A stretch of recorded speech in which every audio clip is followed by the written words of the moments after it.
A diferença entre regime de caixa e regime de competência é uma questão relevante que influencia diretamente no cotidiano do setor contábil. Sendo assim, podemos utilizá-los com objetivos distintos, fazendo com que cada um contribua à sua maneira e, dessa forma, tornando o retrato do que acontece na empresa mais próximo da realidade, como uma filmagem feita por diversos ângulos. No regime de caixa, o registro do evento se dá no momento em que ocorre a transação financeira, ou seja, é considerada a data de pagamento ou recebimento como se fosse uma conta bancária. Uma característica do regime de caixa é estar mais ligada ao fluxo de caixa. Por esse motivo, o modelo é comumente utilizado por gestores para fins de avaliação da situação financeira da empresa. Com ele, o gestor consegue visualizar com exatidão a movimentação de determinado momento. Basta acrescentar ou retirar valores do que se encontra no caixa quando as operações são realizadas, sem que haja previsões ou projeções. Mantendo sob controle os recebimentos do período, as empresas enquadradas no regime de lucro presumido, além de micro e pequenas empresas, podem fazer a contabilidade e pagar os tributos usando o regime de caixa. No regime de competência, as receitas e despesas são contabilizadas assim que ocorrem, considerando a data do fato gerador, independentemente se haverá pagamentos ou recebimentos.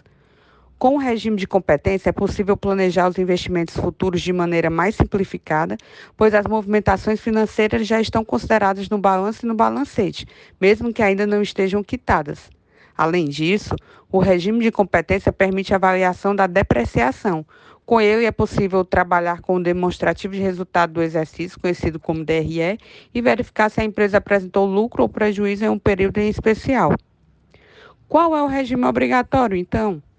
A contabilidade, de maneira geral, segue os pronunciamentos do Comitê de Pronunciamentos Contábeis denominado CPC. Esse órgão reúne representantes de diversas entidades, incluindo o Conselho Federal de Contabilidade. Pois bem, o CPC 00 estabelece o regime de competência como recomendado para demonstrações contábeis de empresas em seu item 22. Assim, a demonstração de resultados do exercício, DRE, segue tal modelo. Esse é o padrão também para as sociedades anônimas, companhias cujo capital é dividido em ações como a Petrobras, a Vale do Rio Doce e as lojas Hering. Na Lei 6.404/76, que regulamenta tais companhias, o artigo 177 prevê o regime de competência como regra para a escrituração desse tipo de negócio. Por fim, o regime de competência é aplicado ainda na declaração do imposto de renda de pessoa jurídica, sempre que o pagamento de tributo tiver como base o lucro real. Contudo, as empresas que estejam cadastradas como simples ou que declarem lucro presumido podem optar pelo regime de caixa. Sendo assim, podemos concluir que o regime de competência não é obrigatório em todos os casos.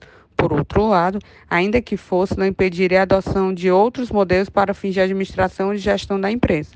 Então, o melhor mesmo é avaliar as vantagens e desvantagens de cada regime.